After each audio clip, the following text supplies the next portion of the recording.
প্রাক্তন সেতুমন্ত্রী উবায়দুল কাদের ওরফে কাওয়া কাদের কি এখনো চিত্রনায়িকা জাহারা মিতুর অভিভাবক? নায়িকা জাহারা মিতু তো ঢালিউড সুপারস্টার শাকিব খানের বিপরীতে আগুন সিনেমার নায়িকা হিসেবে কাজ করেন। যদিও সিনেমাটি এখনো মুক্তি পায়নি, তবে এ নায়িকার অভিভাবক কাওয়া কাদের কেমনে হয় তা ভাববার বিষয়। চলুন সে সম্পর্কে একটু দৃষ্টিপাত করে আসি এবারের পর্বে। নায়িকা জাহারা মিতু অভিনয়ের পাশাপাশি টুকটাক লেখালেখিও করেন। গত বছর বই মেলায় তার একটি বইও প্রকাশ হয়েছে, প্রেমিকার নাম কবিতা, যেটার মূরক উন্মোচন করেন প্রাক্তন সেতুমন্ত্রী উবায়দুল কাদের। যে বইটির মূরক উন্মোচন অনুষ্ঠানে লেখিকা জাহারা মিতু বলেন, আমার প্রথম সিনেমার মহরতে আমার পাশে ছিলেন, আমার প্রথম কাব্যগ্রন্থের মূরক অনুষ্ঠানে আমার পাশে ছিলেন, আমার সবচেয়ে প্রিয়, আদর্শবান, শ্রদ্ধাভাজন ব্যক্তিত্ব তিনি, আমার একজন অভিভাবকও তিনি। তার হাত ধরে আমার কবিতার মূরক উন্মোচন হয়েছে।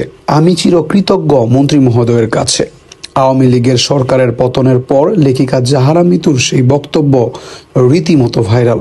এরপর নায়িকা কিংবা লেখিকা জাহারা মিতুকে নিয়ে রীতিমতো ট্রোল ও হাসাহাসি হয়েছে সামাজিক যোগাযোগ মাধ্যমে। তবে প্রশ্ন আসছে, এখন কি সেই উবায়দুল কাদের ওরফে কাওয়া কাদের তিনি কি অভিভাবক হিসাবে মানেন? এ বিষয়ে গণমাধ্যমে তিনি কথা বলেন। কালের কণ্ঠে তিনি বলেন, আগুন সিনেমার অভিষেকের দিন প্রথম উবায়দুল কাদের সাথে দেখা হয় তার। সেখানে কেউ একজন প্রাক্তন যোগাযোগ মন্ত্রীকে বলেছে, মিতু শুধু নায়িকা নয়, লেখালেখিও করে।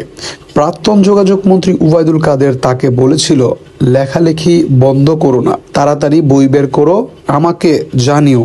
এরপর যখন আমার বই বের হয় তখন তার সাথে যোগাযোগ করি এবং অনুরোধ করি আমার বইয়ের মোড়ক উন্মোচন করতে। জাহারা মিতু আরও বলেন, বই প্রকাশ ব্যাপারটাই তিনি আমার অভিভাবকের দায়িত্ব পালন করেছে, আমাকে অনুপ্রাণিত করেছে, এটা অস্বীকার করার কোনো কারণ নেই। যারা সরকার পতনের পর বিভিন্ন মত প্রকাশ করেছে তাদের উদ্দেশ্যে বলে, যারা এখন ভিন্ন ভিন্ন মত দিচ্ছে, এক সময় তারা ক্ষমতায় থাকা ব্যক্তিদের সাথে যোগাযোগ রাখতে চেয়েছে, আবার অন্য কোনো সরকার এলেই তার সাথেই যোগাযোগ করতে চাইবে।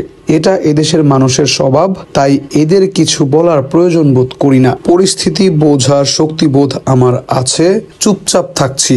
যাই হোক, তিনি বোঝাতে চেয়েছেন যেটাতে তিনি সন্তুষ্ট, সেটাতে তিনি পল্টি মারেন না। দর্শক, আপনাদের কি মতামত জাহারা মিতুকে নিয়ে?